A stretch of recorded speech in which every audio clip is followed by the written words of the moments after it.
kesepian dan kesendirian adalah dua hal yang berbeda. Saat engkau kesepian, jiwamu mudah terperangkap dalam kesesatan. Sementara engkau mengira dirimu sedang berjalan di jalan yang lurus. Sementara merasa sendiri lebih baik untukmu, karena hal itu bermakna engkau tidak sendiri. Tetapi adalah lebih baik jika engkau menemukan seseorang, karena orang lain adalah cermin bagimu.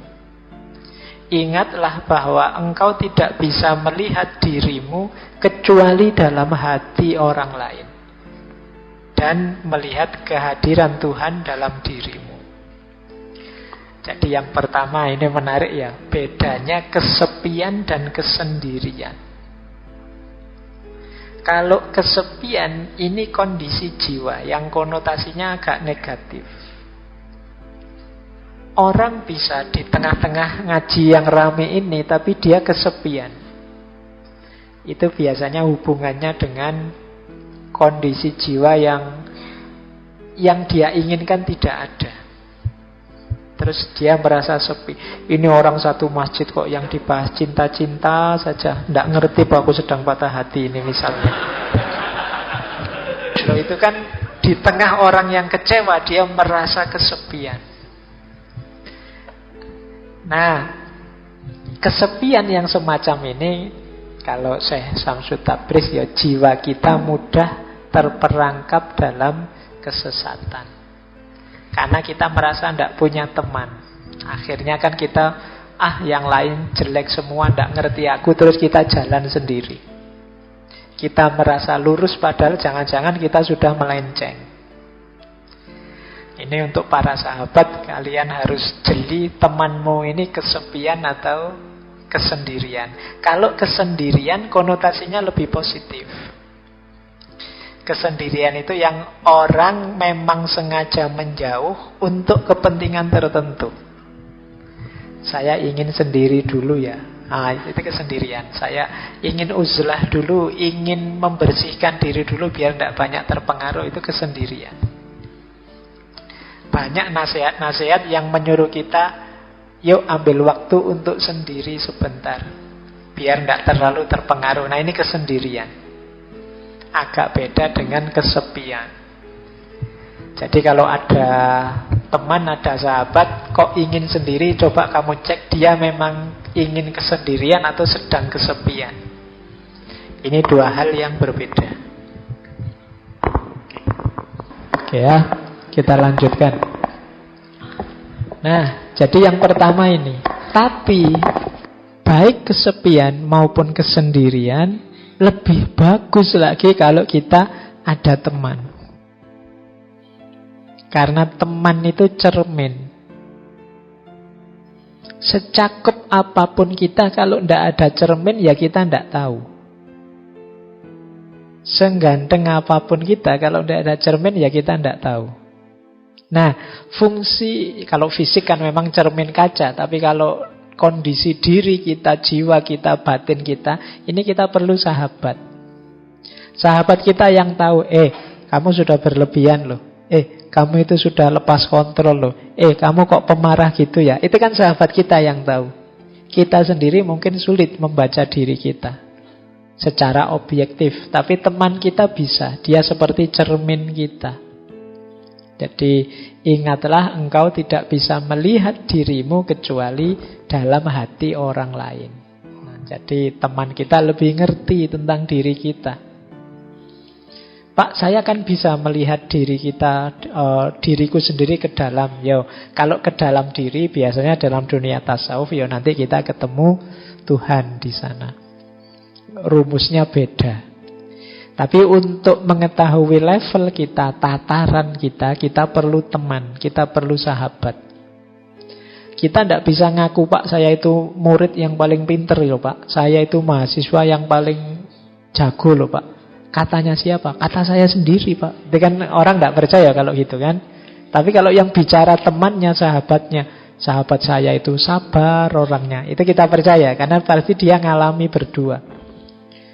Kalau kita sendiri yang ngomong, saya itu sabar loh Pak, benar saya sabar. Kalau Bapak tidak percaya, marah ini saya. Itu. Kita sendiri tidak sadar kalau kita pemarah. Yang tahu sahabat kita. Nah, jadi ini penting. Makanya nanti teman-teman yang mau nikah, kadang tidak harus tanya langsung ke calonnya. Coba tanya ke sahabat-sahabatnya. Biasanya lebih objektif. Mereka lebih tahu. Oh, kalau temanku yang ini anaknya begini, begitu. Kalau langsung ke orangnya, ya kayak tadi, sering pencitraan. Jadi, maka penting kita tahu sahabat kita. Jadi, orang itu bisa kesepian, bisa kesendirian, tapi lebih bagus ada teman. Akan lebih kondusif hidupnya. Jangan sendirian. Karena kita ini terbatas. Kita jadi kuat itu karena saling mendukung bersama yang lain. Yang kedua, adalah mudah bagi kita untuk mencintai Tuhan yang maha sempurna, suci, dan terbebas dari kekurangan. Yang paling sulit adalah mencintai manusia dengan segala ketidaksempurnaan dan kekurangannya. Ingatlah, seseorang hanya akan mampu memahami apa yang bisa ia cintai. Tak ada kebijaksanaan tanpa cinta. Selama kita tidak belajar untuk mencintai makhluk Tuhan, kita tidak akan dapat benar-benar mencintai siapapun dan mengenal Tuhan. Nah, ini wasiat selanjutnya. Mencintai sesama, mencintai manusia, bersahabat dengan sesama, itu hebat. Karena sebenarnya sulit. Kenapa? Orang itu serba tidak sempurna, serba kekurangan.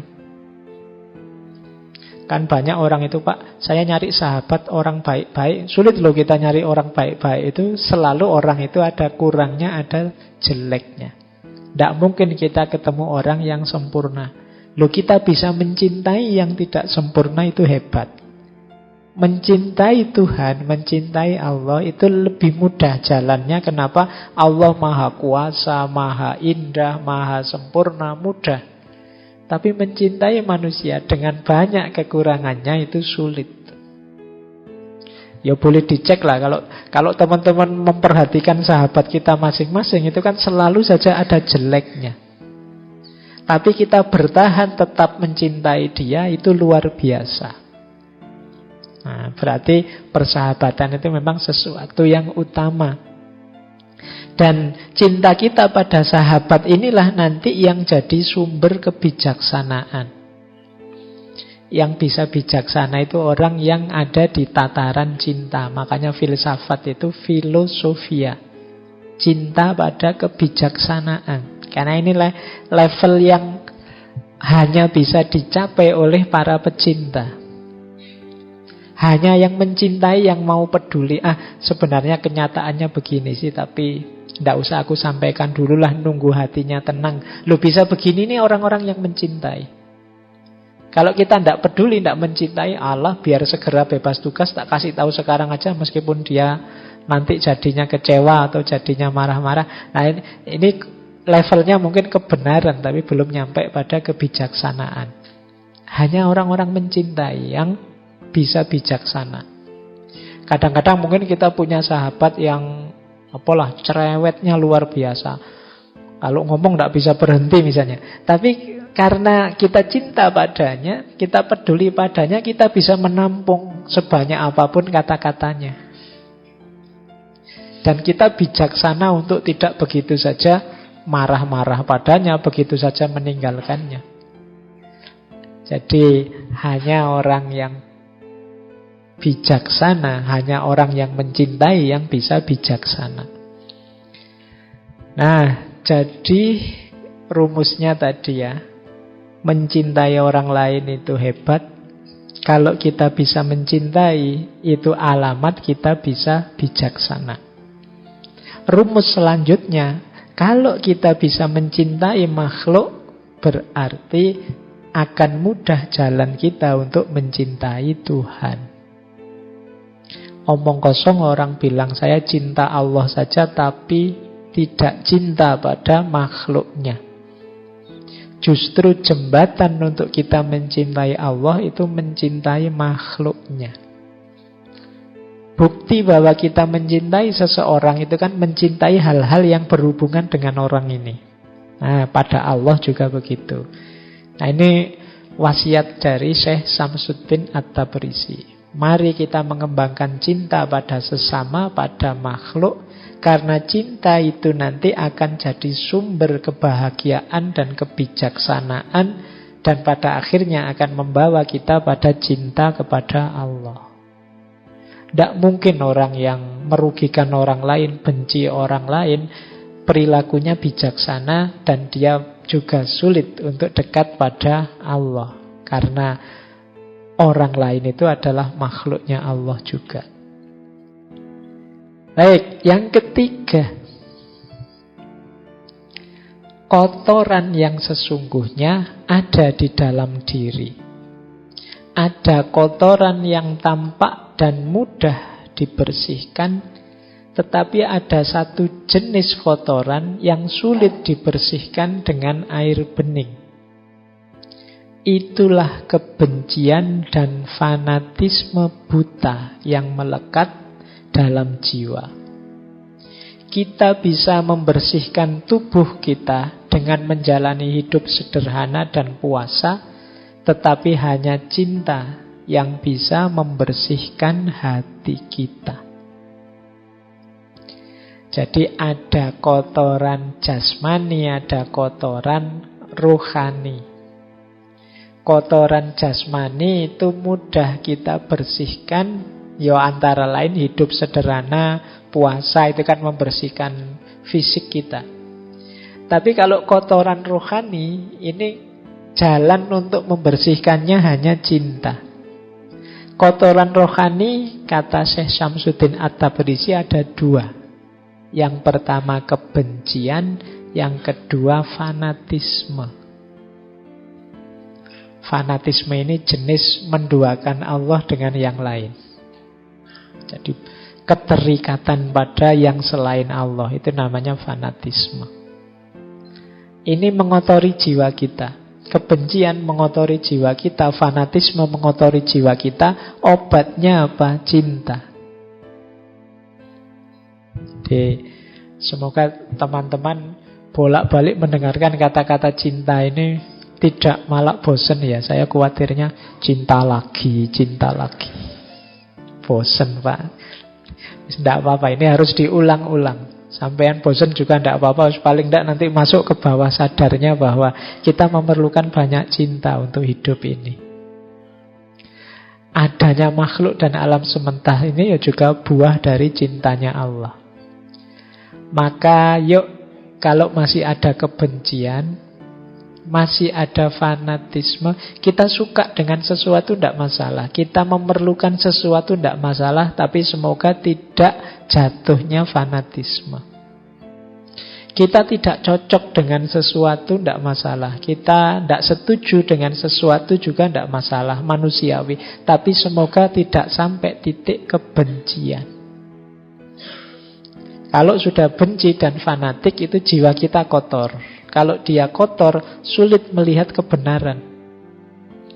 Kalau kita sudah benci pada sesuatu atau seseorang, itu kan kebaikan atau kebenaran dari yang kita benci ini kan sudah tidak kelihatan lagi. Maka yuk, obatnya hanya cinta. Mari kita banyak mencintai. Lanjut. Yang keempat, Syekh Samsuddin At-Tabrisi menasehati kita, jika seseorang ingin mengubah cara orang lain memperlakukan dirinya, maka lebih dulu dia harus mengubah cara dia memperlakukan dirinya. Bila dia tidak belajar untuk menyayangi diri sendiri setulus dan sepenuh hati, dia tidak mungkin dicintai. Bila dia telah mencapai tahap ini, berterima kasihlah atas segala duri yang telah ditancapkan orang lain pada dirinya.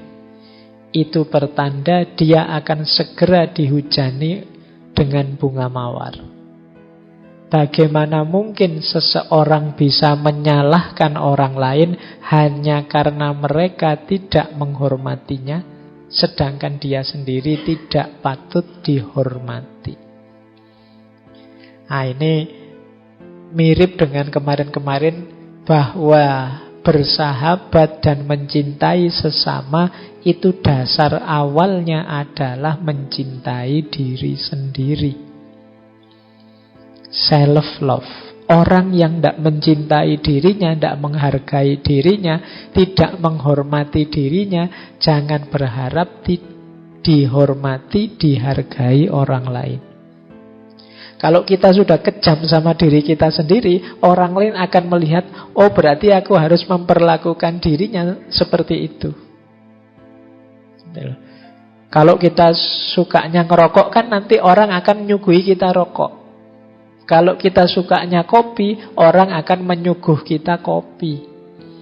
Jadi orang bersikap sebagaimana kita menyikapi diri kita sendiri. Maka kalau kita ingin mbok orang itu jangan begitu, kalau pas ada saya kok terus disuguhi kopi sama rokok, sekali-sekali disuguhi susu apa-apa. Nah, orang bisa nyuguhi kita susu ketika mereka tahu orang ini kebiasaannya tiap hari minum susu. Berarti apa? Yo ayo ubah kebiasaanmu. Kalau ada orang tidak menghormatimu, coba kamu introspeksi, jangan-jangan memang selama ini aku tidak menghormati diriku. Sehingga orang terus menganggap, oh berarti seperti itu cara memperlakukan diri kita. Nah, berteman, bersahabat juga begitu. Wah, ini sahabatku ini loh, nek ngomong kok nyelekit banget ya di depanku. Kemungkinan mungkin perilaku kita memang mengundang dia untuk nyelekit. Jadi ini kok mudah sekali ya maki-maki aku, atau memang kelakuan kita memang makiable. Apa makiable itu? Ya, memang kita layak dipisui. Jadi karena kelakuan kita layak dipisui, ya akhirnya kita dipisui. Kalau ingin tidak dimaki-maki sama orang lain, ayo kita melakukan sesuatu yang tidak layak, tidak pantas. Kalau orang kayak gini dimaki-maki. Karena sebelumnya kelakuan kita memang gambarannya seperti itu. Jadi rumus persahabatannya ya dimulai dari cara kita memperlakukan diri kita. Nah, Pak, tapi saya sudah baik loh Pak memperlakukan diri kita dengan bagus. Kok ada orang yang memperlakukan diri kita dengan buruk tetap begitu? Tenang saja, bersyukurlah. Disitulah latihannya. Dia menancapkan duri, tapi di balik duri yang menancap itu pasti mawarnya ikut. Jadi di situ kita akan dapat banyak pelajaran. Disitulah dimulainya peningkatan kualitas diri kita. Alhamdulillah ada teman yang gampang maki-maki, mudah misuh-misuh. Sekarang mentalku kuat, tangguh, tidak mudah baper misalnya. Kualitas diri kita meningkat. Meskipun sebelumnya mungkin sakit hati kita, tapi sekarang tambah tangguh. Jadi di balik duri yang menancap, mawarnya ikut. Jadi rumus pertama berarti kita menghargai diri kita, memperlakukan diri kita secara baik, mencintai diri kita. Insya Allah orang lain melakukan hal yang setara pada kita. Kalau tidak, disitulah saatnya kita akan naik kelas. Kualitas diri kita meningkat dari ujian yang diberikan oleh sahabat kita tadi. Dari duri yang menancap, bunganya ikut mekar. Yang kelima, kita semua diciptakan menurut citranya. Dan pada saat yang sama, masing-masing kita diciptakan berbeda dan unik. Tidak ada orang yang sama, tidak ada dua hati yang sama. Jika Tuhan ingin semua orang sama, maka Dia sudah akan menciptakannya demikian. Oleh karena itu, tidak menghargai perbedaan dan memaksakan pandanganmu terhadap orang lain sama saja dengan tidak menghargai keputusan Tuhan. Jadi ini hubungannya dengan kebencian tadi. Kalau kita tidak mampu mengedepankan cinta, mampunya benci membenci, kalau dipikir mendalam, hakikatnya kita sedang tidak meridhoi ketetapannya Allah. Kita tidak rela dengan keputusannya Tuhan. Jadi, wong kita itu hakikatnya semua ciptaan Tuhan. Lah kok beda-beda? Berarti Tuhan menginginkannya demikian.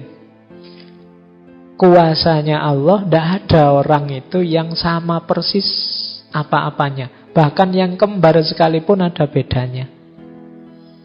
Nah, itu kuasanya Allah. Nah, sementara orang yang membenci itu ingin agar yang dibenci itu mbok jangan begitu. Mbok seperti aku saja. Ingin semua orang sama. Dia tidak sadar bahwa keputusannya Allah begitu memang. Ada beda-beda. Maka dalam persahabatan itu bukan membangun persamaan, tapi membangun kebersamaan. Beda-beda tidak apa-apa. Dengan beda-beda itu kita saling mendukung, saling menguatkan. Jadi ini rumus persahabatan selanjutnya. Baik, kita lanjutkan. Yang keenam, dunia ini bagai gunung salju yang suaranya memantulkan gema. Apapun yang engkau ucapkan, baik atau buruk, akan kembali kepadamu. Oleh karena itu, bila ada seseorang berpikiran buruk tentangmu, maka jika engkau mengatakan suatu keburukan tentang orang tersebut, itu hanya akan memperbesar masalah dan engkau akan terperangkap dalam lingkaran energi keburukan. Dengan demikian adalah sangat baik. Kalau ini ijazah dari Syekh Samsuddin At-Tabrisi. Kalau ada orang berbuat buruk pada kita selama 40 hari 40 malam, engkau mengatakan dan memikirkan hal-hal yang baik tentang orang itu. Di akhir 40 hari itu semuanya akan berbeda. Karena suasana jiwamu pun akan menjadi berbeda. Jadi ini sebenarnya nasihatnya begini loh. Kebaikan atau keburukan yang kita lakukan akan kembali ke kita. Kalau ada orang melakukan keburukan pada kita, jangan dibalas dengan keburukan yang sama. Karena kita akan terjebak dalam lingkaran keburukan. Balaslah tetap dengan kebaikan. Bahkan itu yang saya sebut ijazah tadi ya. Kalau ada orang kok sering ngomong jelek tentang kita, ayo dibales. Kata Syekh Samsuddin, 40 hari 40 malam, ayo kita ngomong yang buruk, yang baik-baik tentang dia. Yang buruk-buruk lah podo wae. Kita ngomong yang baik-baik tentang dia, pikirkan yang baik-baik tentang dia. Setelah 40 hari akan ada keajaiban. Mungkin yang semula musuh bisa jadi teman. Ini semacam law of attraction. Kalau keburukan yang kita lakukan, ya keburukan yang akan hadir. Tapi kalau kebaikan yang kita ucapkan dan kita katakan, kita pikirkan, maka kebaikan juga yang akan hadir. Kalau selama 40 hari kita ngomong yang baik-baik dan mikir yang baik-baik tentang seseorang, paling tidak kan kita sendiri yang terus jadi cinta padanya, tidak jadi benci. Energi kebencian tadi jadi berubah. Orang Jawa kan bilangnya tresno kuwi jalaran saka kulino. Kalau kita biasakan yang baik-baik, kita akan yang kita benci tadi lama-lama jadi kita suka. Apalagi sampai 40 hari. Pasti terus relasi kebencian akan berubah jadi relasi cinta. Yang ketujuh, di dunia ini bukanlah kesamaan atau keteraturan yang menggerakkan kita untuk maju ke depan, melainkan hal-hal yang bersifat kontradiksi yang nyata. Nah, ini yang terakhir ini harus agak hati-hati menjelaskannya. Dan semua yang bertentangan di dunia ini hadir dalam setiap diri kita. Oleh karena itu, seseorang yang beriman perlu bertemu dengan orang yang ingkar. Dan yang ingkar harus mengenal orang yang beriman yang teguh. Sampai masing-masing mencapai tahap paripurna.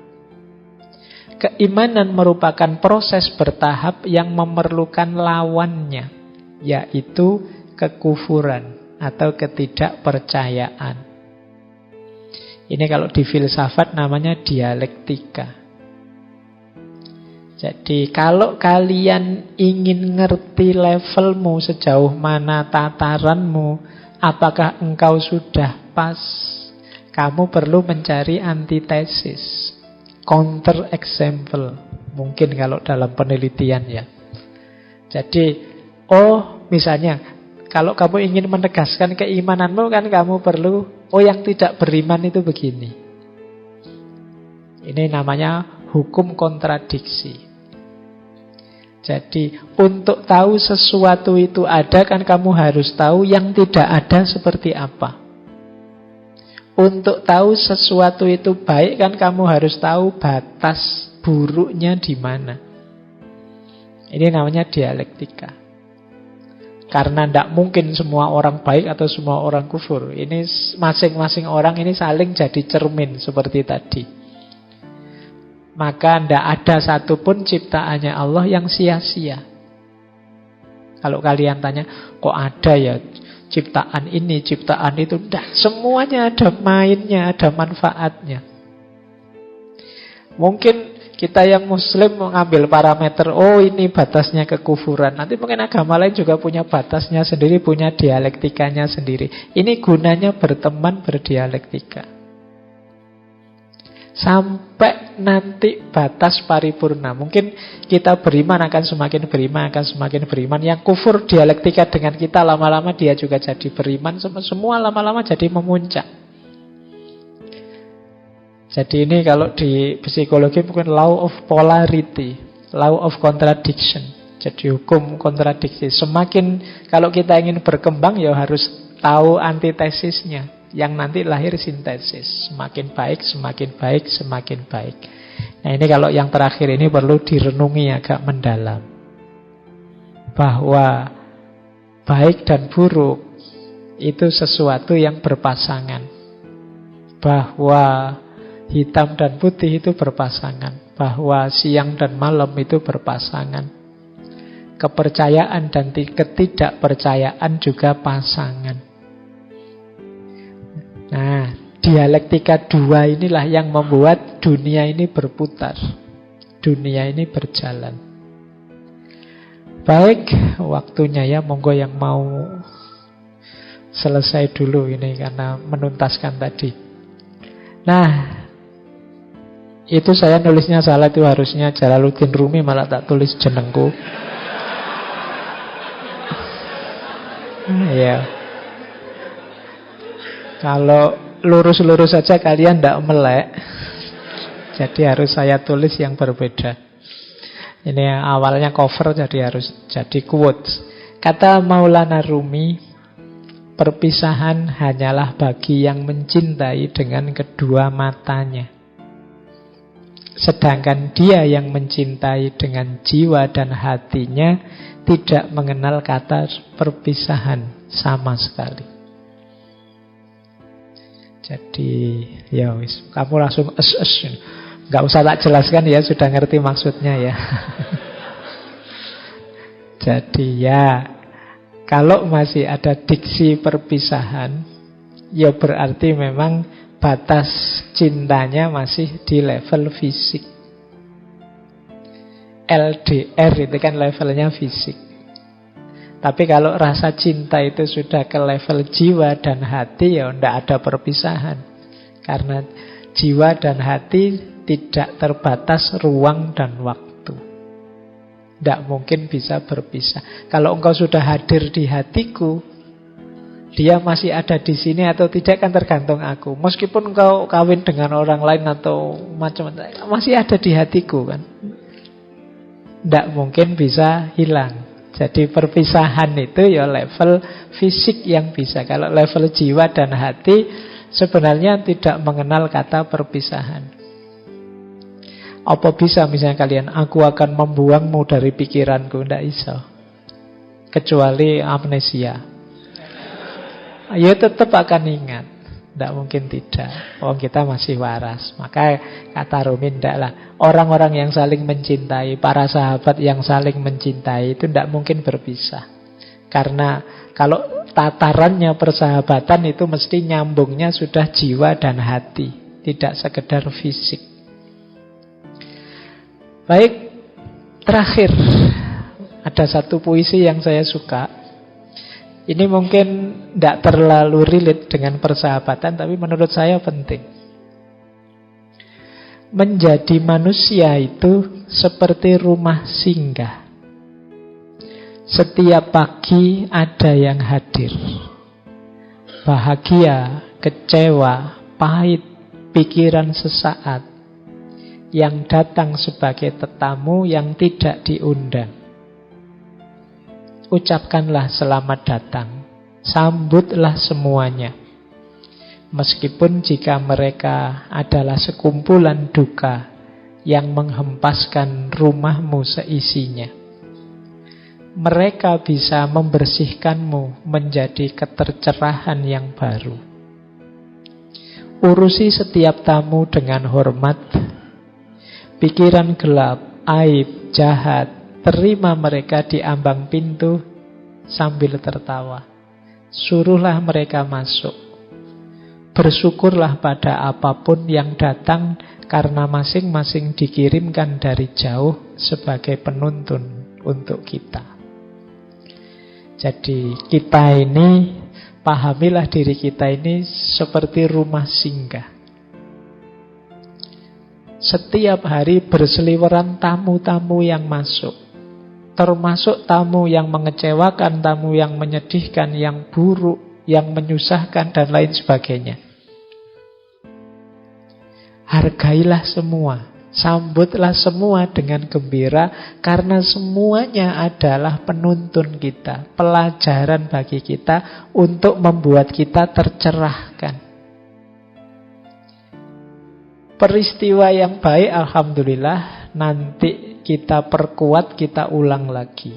Peristiwa yang buruk, menyedihkan, menyusahkan, yang aib, yaitu jadi pelajaran kita untuk besok tidak kita ulang lagi, untuk kita jadikan pengingat dan pelajaran dalam hidup.